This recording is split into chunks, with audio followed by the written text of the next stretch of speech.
Hi there folks, welcome to Dunsy's Guitar World. Welcome to Story Time, a wee story with Dunsy. A story about the band The Exploited. Now, Scottish punk rock legends Exploited have been going for over 40 years. This story here is really about me, it's not about The Exploited as such. And I guess it's a cautionary tale of never biting off more than you can chew. So here we are, late part of 1988, and a notice goes up in the rehearsal rooms at the band I was in, rehearsing and saying The Exploited are looking for a guitar player. World tour coming up, new album about to be recorded, and my friend saw it and went, you should go for that, Dunsy, you know, you like The Exploited, you've gone a bit thrash metal as well, you know, you're into Metallica, Megadeth and stuff like that, you should go for it. And I thought, yeah, I'll give it a go. So I spoke to the guy who was running the office in the rehearsal rooms to say, you know, what's the deal? And he says, well, I've got a tape of 6 songs, they're from the new album, it's the latest sort of stuff, they're gone kind of crossover punk thrash, and they need somebody to, in that style, to join the band and record the new album and go and do a world tour. So the album they had just released, Death Before Dishonour, this was definitely their crossover album. They were going thrash metal on this, but still retaining that shouty punk element. Really good album, like I say. So they had recorded this, the guy who played guitar in this, Nig, I think he was maybe like a thrash fan, and it's very fast. So they were looking for somebody who could play this type of music. I'm not sure what happened to Nig. They'd just done an American tour and came back, and they had an American drummer, a drummer from a band called Dr. No, Rick. He had joined the band. So I took the tape from the guy in the office, went home. I was still living with my parents at this point in time. Went back to small town where I was staying and put it on. I thought, right, I'll learn these. Now I think I had to learn Scaling the Derry Wall, I had to learn Death Before Dishonour, I had to learn Adding to Their Fears, Police Informer, and I think I also had to learn 2 songs from the War Now EP, War Now and Jesus Is Dead. I think I had to learn them. So I had to learn 6 songs. So after 3 or 4 days of like practicing these at night, because I had a day job, after my day job came home and played these, and I thought, okay, I've got this. So I got in touch with the band and says, look, when are you doing auditions? I'll come down and rehearse. So I went down to the rehearsal, and this is the kind of hair, this is what I looked like when I went to the rehearsal. Now I'm wearing an Exploited t-shirt here because when I went down they gave me a couple of t-shirts and stuff like that, and a CD and stuff to go away and learn them. But anyway, I'm getting ahead of myself here. So that's what I looked like when I went to the audition, and I turned up, you know, with my feather cut hair and an LA Guns t-shirt. I don't know what I was thinking, but luckily the drummer, Rick, he was like, oh, you like LA Guns? I was like, I love LA Guns. And I sort of bonded with him. He was like, oh yeah, I love LA Guns, brilliant. The bass player, Smeeks, turns out he's from West Lothian as well. And going back about 30 years before that, he was from the part of his town that was about 2 miles from the part of the town where I stayed in. And we used to chuck bricks at each other when we were kids. But I didn't know him personally. So the band said, right, let's go, what do you want to do first? So I said, okay, let's do Death Before Dishonour. So Rick counts 1, 2, 3, 4 in, and then I started playing the intro.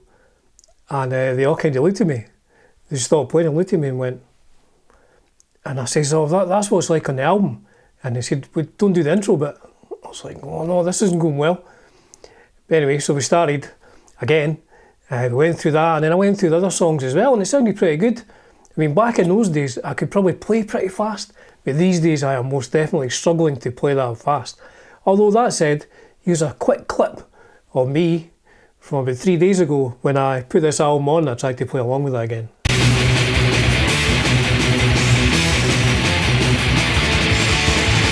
Close, kinda close-ish. So that will be my punk rock Sunday song this coming Sunday. So yeah, we went through the 6 songs and I thought it sounded pretty good, and they seemed very happy. And they said, you know, the job's yours if you want it. You're obviously a decent guitar player, you can play this style of music. I was like, oh brilliant man, that's fantastic. So I went away home to my mum and dad's, this is before mobile phones, got on the old landline, phoned my mates, never going to guess what, I've joined The Exploited, for about 3 days. So what happened was, I got a loan of a couple of videos. They'd just done their American tour, and they loaned me the videos just to see what it was like, you know. At this point in time, I'd done quite a lot of gigs, but they were all in Scotland. But these guys had been touring the world, the hardcore punk rock world. You know, here's Mr. Feathercut turning up with his Les Paul. And I watched the videos now, I'll put a link down below. I noticed the other week there, this is part of the reason I'm doing this video, I noticed the other week there, somebody has put these videos online and it shows them in their American tour, 1988 I think it was. And you know, when I was speaking to them, they said, oh, it's brilliant, you know, touring the world's fantastic. we get some bother in America. Hardcore skinheads don't like us, they turn up, cause trouble at gigs, you know, we've been stage invasions and stuff like that. And I was listening to these stories thinking, holy shit, I am so out of my depth getting involved in this. And I thought, I don't know what I'm going to do, because I felt terrible. I thought I'm going to have to phone them and say, I know I've said I'll sign on for all this stuff you're going to be doing, but I'm a bit too scared to do it. So I had to phone for my mum. Again, like I say, I'm living with my parents. I had to phone the exploited from my parents' house to say, hello, I'm really sorry, but I don't think I can do this. How embarrassing. They were all right about it. They says, no worries, man. Now I know the guy who did end up playing, Arthur, very good guitar player. He was much more suited to this kind of music and, you know, this kind of touring stuff. But I think what happened was, I don't know if they lost the record deal, but they didn't do much for about 2 years after that. I think they only did a few gigs. Did a few gigs with DRI and Gangrene. Did maybe 3 or 4 UK gigs with them. But I think maybe in a year and a half that was all they did. I don't know if kind of lost the momentum. I don't know if something happened to the record label or something like that. So anyway, so if I had joined, it would have been a year and a half. I'm not really doing much. And since then, there's been loads of other guitar players, loads of better guitar players, much more suited to this sort of thing. My mate Robbie toured with them for about 10 years. Robbie toured the world playing with Exploited. He's a great guitar player.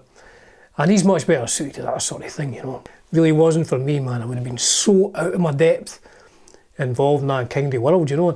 I don't know how I would have dragged my feather cut, you know. These sort of things. How do you do that when you're on tour with a hardcore punk band?